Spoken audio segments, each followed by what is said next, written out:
Everyone, আসসালামু আলাইকুম। This is me for crafting by Samu. তো আজকে হচ্ছে আমি এই ক্যানভাসটার উপরে আমি ক্লে দিয়ে বর্ডার করব। আমি এটা ফুলফিল কমপ্লিট করব। তো ফার্স্টে হচ্ছে আমি এই ফার্স্ট লাভটার ভিতরে বেবি পিঙ্ক কালারটা দিব।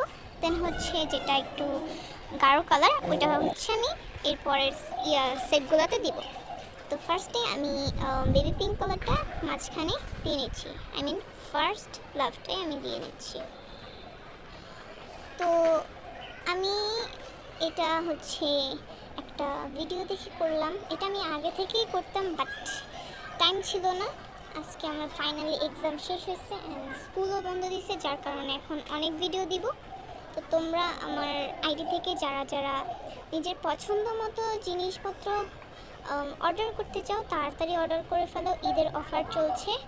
আর তোমরা আমাকে একটু সাপোর্ট করবা, বাট আমার এটা হচ্ছে নতুন আইডি, যার কারণে এখানে লাইক কমেন্টস অনেক কম।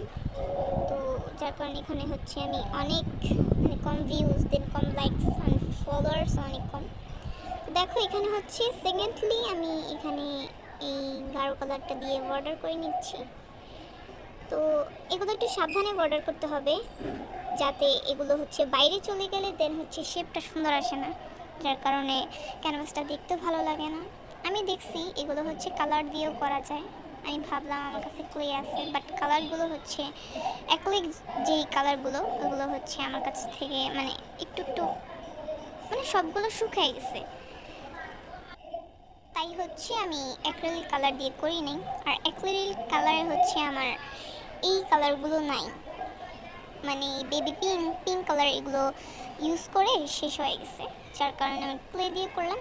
আর ক্লে দিয়ে এগুলো খুবই ভালো একটা শেপ আসে, যার কারণে এটা দিয়ে ফার্স্ট ট্রাই করছি। আর এটা হচ্ছে আমি আমার যে দেয়ালটা ওই দেয়ালটায় লাগাবো। আর ডেকোরেশন করা আমার অনেক বাকি, যে দেয়ালের মধ্যে মানে যে দেয়ালের সাথে আবার টেবিলটা রাখা, তো সেই টেবিলের ওপরে আমি কিছু ডেকোরেশন করব। তো সেই ডেকোরেশন করার সময় তোমাদের সাথে শেয়ার করেই করব। আর থার্ডলি দেখো আমি এখানে আবার বেবি পিঙ্ক কালারটা করে নিচ্ছি।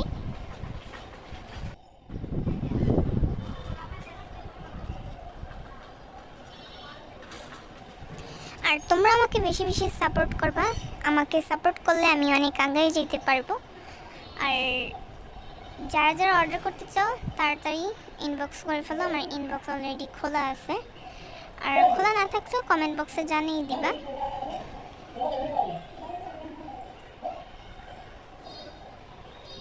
আর এটা আমি হচ্ছে হাত দিয়ে কেন করতেছিলাম, কারণ এই যে শেপ কার্ড যেটা দিয়ে করতেছিলাম ওইটা হচ্ছে ভালো মতো শেপটা আসছিল না, ওইটার কারণে হচ্ছে তোমাদের বাইরে চলে যেতেছিল, যার কারণে আমি ওইটা দিয়ে করি নাই। হাত দিয়ে ফিনিশিংটা আমি মনে করতেছিলাম ভালো আসবে। তো এইরকম করেই হচ্ছে বাকিগুলো আমি করে নিব। এগুলো তো তোমরা দেখছোই, আমি বাকিগুলো সেম এভাবেই করব। তো দেখতে থাকো। দেন ফোর্থ মানে থার্ড যেটা আছে, সরি ফোর্থ যেটা আছে সেটাতে হচ্ছে আমি মানে গাঢ় কালারটা দিব। তো এইভাবেই হচ্ছে আমি এটা কমপ্লিট করব। লাস্টে তোমরা দেখতে পারবা ফাইনাল লুকটা খুবই প্রিটি আসবে। আর হ্যাঁ, আর এই যে হচ্ছে ফাইনাল লুক, কেমন হয়েছে তোমরা প্লিজ বলবা। আর এটা হচ্ছে আমি আমার দেয়ালে লাগাবো। তো আল্লাহ হাফেজ, বাই, সবাই ভালো থাকবে।